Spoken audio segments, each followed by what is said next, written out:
வாக்கு அளவில் பார்த்தீங்கன்னா அது குறைவா தெரியலாம், ஆனால் சதவீத அதிகம் அதிகமா இருக்குது. அப்போ நிச்சயம் ஆளுங்கட்சிக்கு எதிரான ஒரு மனநிலையும் இருந்திருக்கிறது.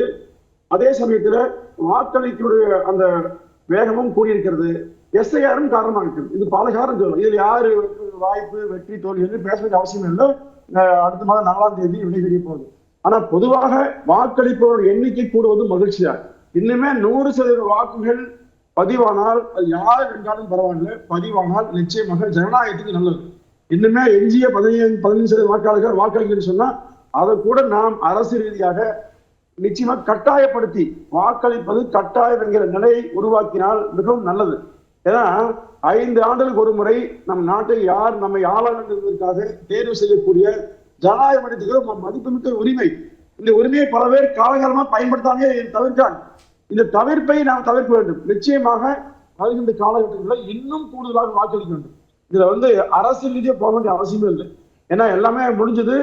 நம்ம விடை பார்க்க போறோம். நமக்கு தேவை என்னன்னா புதிய வாக்காளர்களோ ஏற்கனவே வாக்காளர்களோ ஆர்வத்தோடு வாக்களிப்பதற்கான அளவுக்கு நீங்க அரசியல் சூழல் உருவாக வேண்டும். இப்ப பாத்தீங்கன்னா இந்த தேர்தலில் மிகவும் வயதானவர்கள் நிறைய பேர் வாக்களிக்கணும். உள்ளாட்சி தேர்தல் எடுத்தீங்கன்னா அவர்களை வீடு வீடாக சென்று அழைத்து வாக்களிக்க செய்வாங்க. ஆனா இந்த முறை அப்படி யாருமே செய்யல. அது ஒரு காரணமா இருக்கலாம். ஆனா அதே சமயத்துல வாக்களிக்க வேண்டும் எண்ணம் புதிய தலைமுறைக்கு நிச்சயமாக உருவாகி மறுக்க முடியாது. இளைய தலைமுறைக்கு ஒரு வேகம் இருந்தது மறுக்க முடியாது. ஆளுங்கட்சிக்காகவோ அல்லது வேறு புதிய கட்சியாக வேண்டாம். பொதுவாகவே ஒரு வாக்களிப்பது நம்முடைய கடமை என்கிற ஒரு உணர்வை இளைய தலைமுறை பெற்றிருக்கிறது. ஆனால் முந்தைய தலைமுறை சோர்வா இருக்குது.